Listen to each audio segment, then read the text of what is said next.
I'm joined now by Florida Senator Bill Nelson, who is on the phone. Senator, thank you so much for talking. I know we were just having a bit of a smile for that young boy that Morgan just interviewed, but I want to get back to what is being described as a war zone, a humanitarian crisis in the Keys. What can you tell me about the rescue efforts right now and what the officials are facing? Katie, I'll tell you about the Keys in just a minute, but let me... I'm in Jacksonville with the Coast Guard. I was in the Keys last night with the Coast Guard. Up in Jacksonville, in the outlying counties, they did 120 water rescues just outside of the city. That doesn't count what was going on in the city. We're also having the ports getting cleared by the Coast Guard so that they can get the gasoline and the diesel in. For example, the Orlando airport is running short.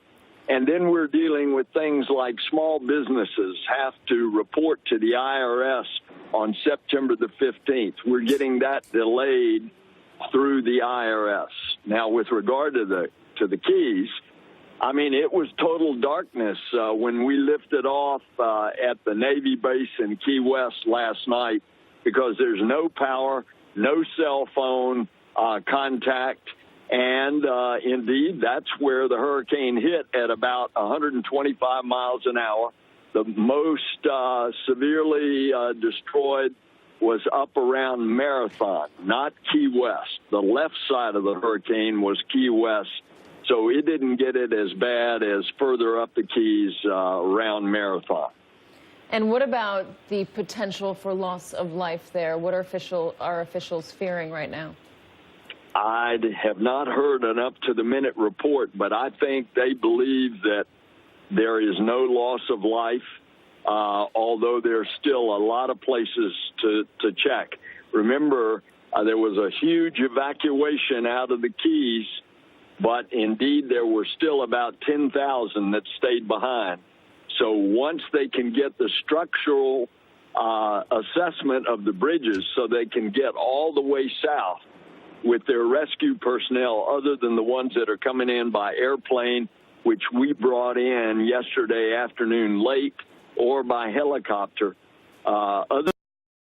they've got to get all the personnel by road down there, and then we'll find out if there's any loss of life. And those 10,000 that stayed, are they going to need to evacuate the Keys, or do they believe that some of the islands will remain inhabitable in the immediate future?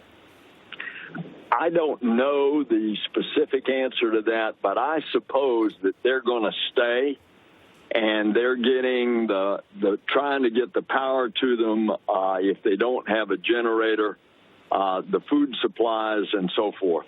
So I think you'll see it coming back to life as quickly as possible in the Keys. But it's a string of islands, and there's only one way, by road. Fortunately, I think the bridge's structure is going to be okay. Florida Keys, if you've been there, you know what the senator is talking about. One way in, one way out. One big, long road connected by bridges. Florida Senator Bill Nelson, thank you very much for joining us, Senator. Good luck out there. Thanks, Katie. And